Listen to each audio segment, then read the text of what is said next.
Welcome back to the show, everybody. Check out these headlines and numbers here we're going to run for you today.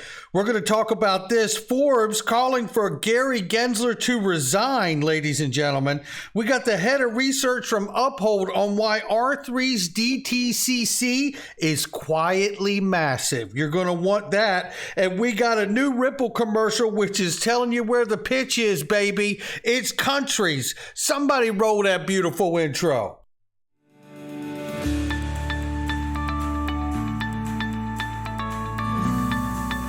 Digital Perspectives with Brad Kimes. Come on in.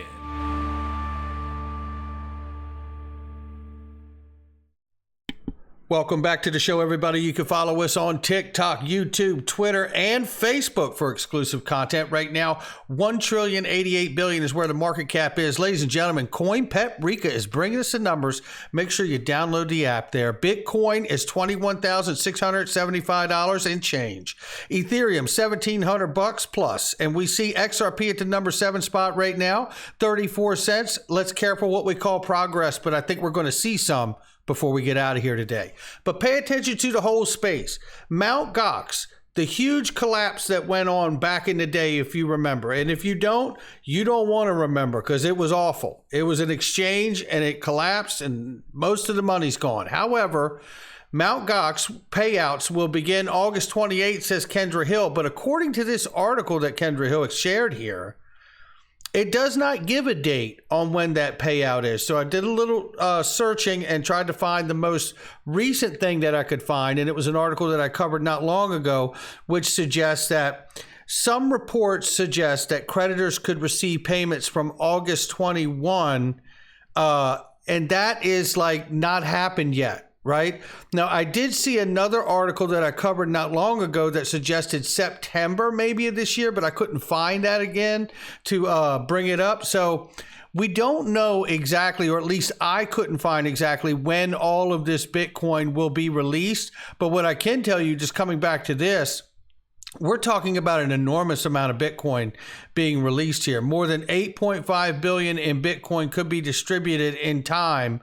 Thousands of customers have tried to get funds back for years. So we're closing in on that moment, whether it's August, September, or early next year. We're not far away. And I tell you something, if that happens, you know, the people that have had that Bitcoin locked up for that many years trying to get it back, what's rightly theirs, I'm telling you, that is going to be a big deal for them, and they're going to want to take profits. Now, imagine taking profits and that suppressing price a little bit, possibly, maybe not, but possibly.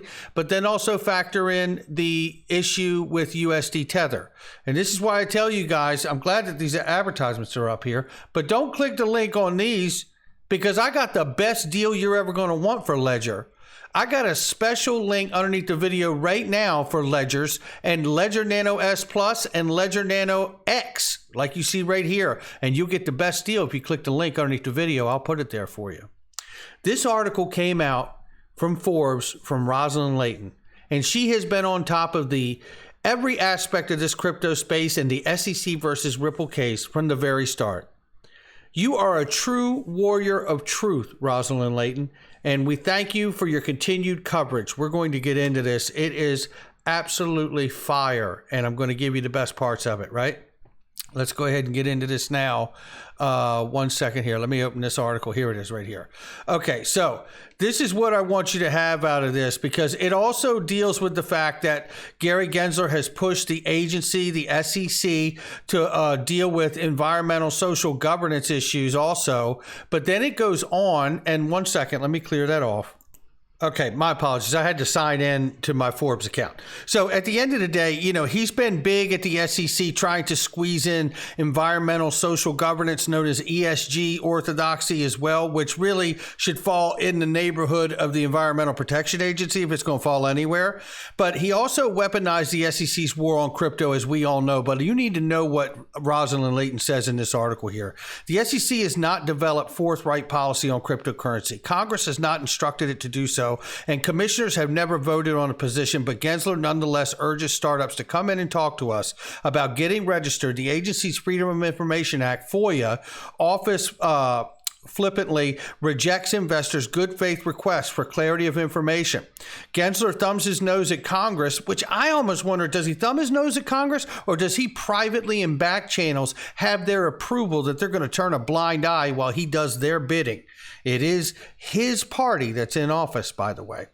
SEC lawyer refuses to comply. The court orders to produce evidence on the SEC leader's views, which are material to the SEC versus Ripple Labs, a $1.3 billion lawsuit in the enterprise blockchain company. We know that Sarah Netburn, the judge in the case, repeatedly ordered documents from the SEC's William Hinman's now infamous 2018 speech on crypto. Her July opinion and order blasted the agency for hypocrisy and behavior, which suggests the SEC is adopting its litigation positions to further its goal and not out of the faithful allegiance of the law, as we saw from the judge's own words.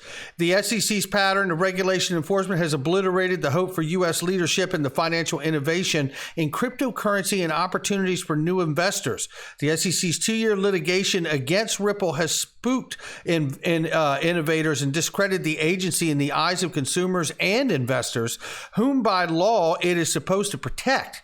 The SEC increasingly stupefying arguments about Ripple's digital asset XRP have departed even the broad discretion allowed by the 1933 Securities Exchange Act. And basically it says here, subsequent enforcement from Gensler's antipathy to tokens, which goes against the legal precedent and technological neutrality in the SEC versus Library case. Listen to this next section here. The agency took on a New Hampshire-based blockchain developer. Gensler's lawyers said essentially that if a person buys a token on the secondary market for speculative purposes, then every one of those tokens is an investment contract in a company that the rest of the holders may never have heard of. Nothing else matters. You know, just really quickly, think about jewelry, for an instance. Gold and being used as jewelry. What if every person that went in and bought gold jewelry was actually holding it because they believe it would speculate and go up later? Is now jewelry now a security? It's embarrassing. Gensler, attempting to resurrect his once darling profile, offered Wall Street Journal op-ed that the SEC treats crypto like the rest of the capital markets, that laws protect investors even with new technologies, and its toughest. It says the SEC is merely regulating risky crypto lending products. His statement would be true if the SEC had simple set of rules for all assets. It does not. For the SEC to regulate cryptocurrency lawfully, Congress must instruct the SEC to do so, and the SEC would then conduct a due process inquiry, rulemaking, and finally commission vote. Gensler's piece was apparent face-saving from a blistering takedown of his cryptocurrency confusion by J.W. Variett, who is a former SEC advisor. The new Howey test. Oh, this, I tell you right here, brings it home, ladies and gentlemen. Gensler did further subterfuge at the 21 Aspen Securities Forum by falsely claiming that the Howey test is a 3-part test when it is in fact 4 parts. This rewrite of history conveniently eliminates Howey's critical 4th prong of investment contract, which, if included, contradicts the SEC's invented legal theory in Ripple and Library case. The SEC under Gary Gensler disrespects Congress and the courts and imperils investors and innovators. Gensler is leading himself and the SEC into ruin. He should resign now to avoid further damage. Rosalind Layton, you are a part of the decentralized justice out here. We thank you, a true warrior for truth, ladies and gentlemen. And speaking about truth, we all know about R3's Corda being chosen by the Depository Trust Clearing Corporation, the DTCC, that does $2.4 quadrillion worth of settlement. Every security, every stock derivative, the whole thing. And this is what the head of research at Uphold had to say about it. This is quietly massive for several reasons. When he says the platform provides bilateral equity settlement for some of the U.S.'s largest banks and financial institutions, now that they have moved into parallel production. 1, The DTCC doesn't do things by accident. They've implemented this because they and the financial institutions are getting major cost and risk management benefits, meaning the business case is real, ladies and gentlemen. How about that? R3 has quietly built a business that consistently wins the big projects in CBDCs and the financial market structure. R3 also has some super thoughtful architecture in Corda that is forwardly compatible with crypto assets and digitally native tokens. If we move to a world where equities become tokens, R3 and DTCC will be a big part of making that happen. I believe he's just pulled everything out and laid it on the table of exactly what's going to happen. That's the reason they're doing it. This is massive. And when you think about how long they've been doing this, the World Economic Forum, I'm not a huge fan, but we know Ripple's had a great relationship with them for the obvious reasons of building cross-border settlement and many, many other use cases around the world.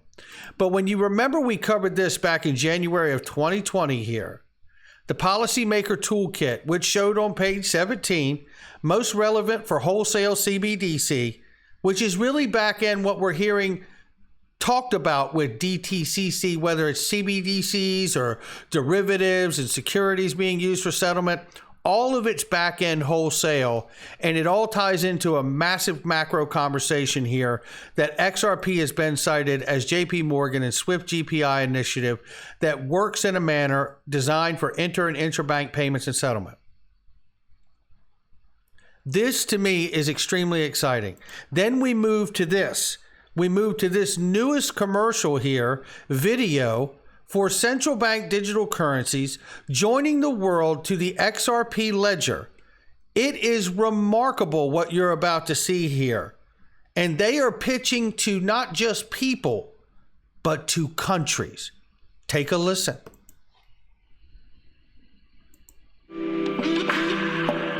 Today's global financial system is more complex than ever before.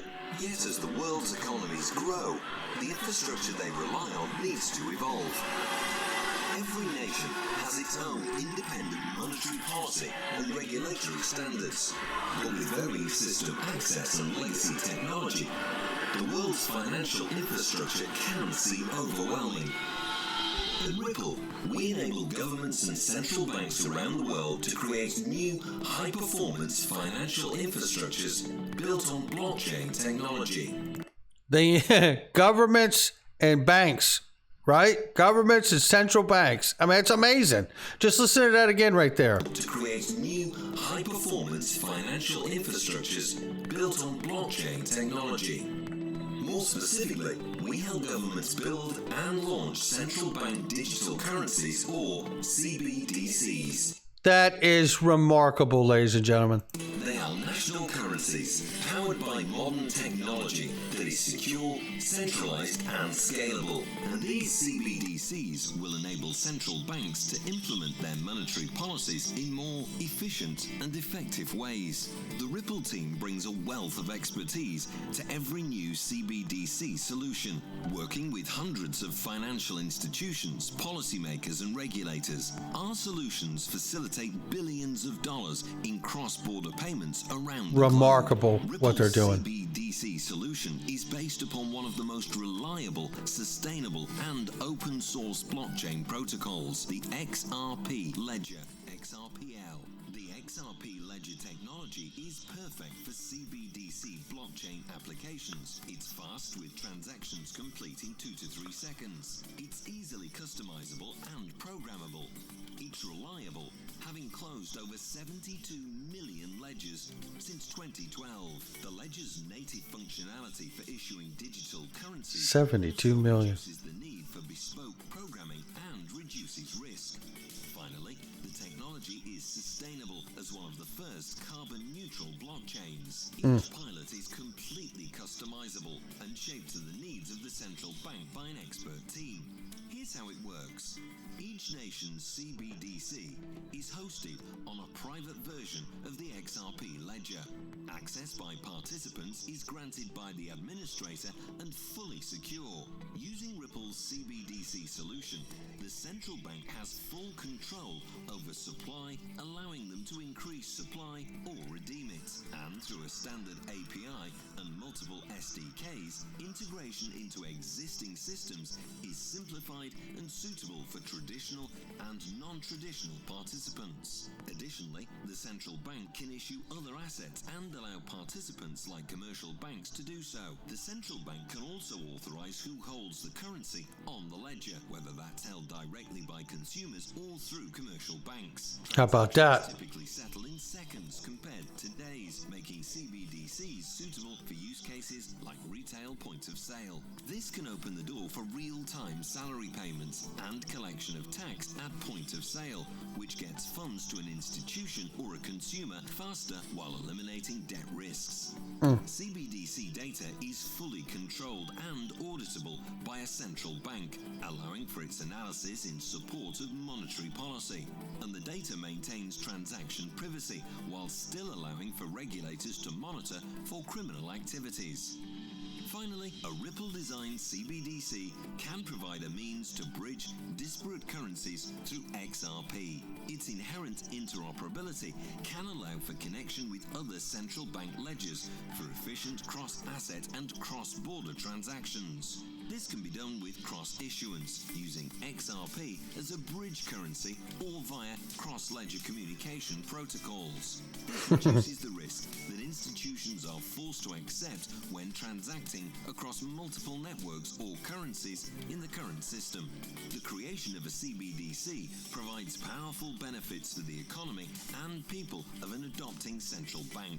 It's technology that places trust in digital money in the hands of a central bank that can guarantee accessibility to funds and the resulting services, as is the case with cash today. The result? An improved foundation for global financial development where businesses, commercial banks, and ultimately people can unlock new economic potential. Work with Ripple to build a custom pilot designed for your country or institution today. I mean, there you have it, ladies and gentlemen. If there was ever any concern like, well, they talk about Ripple, but they're not really talking about XRP. Well, they are now. And the pitch is to countries and to central banks. That's what we're talking about, ladies and gentlemen.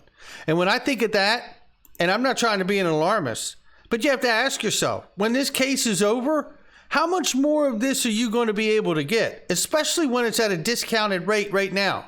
Ripple shares at $39. Look, I know I don't have enough, and I'm trying to get more all the time. Minimum investment of $5,000 at Linqto.com right now. You see what they're doing. I see what they're doing. This case will end at some point, and this is about way more than just the United States. Look, it's not financial advice from me. Never is. It's just my digital perspectives. This is where I'm at on this day. Things are moving at a breakneck pace, and at some point, this stuff will not be available on the Linqto platform anymore because it'll be time for Ripple to IPO at some point or have some sort of public exit. That's what we're talking about here. And I couldn't be more excited for Ripple, XRP, and all the other things that we know can be a part of this new digital financial system. Again, not financial advice. I'll catch all of you on the next one.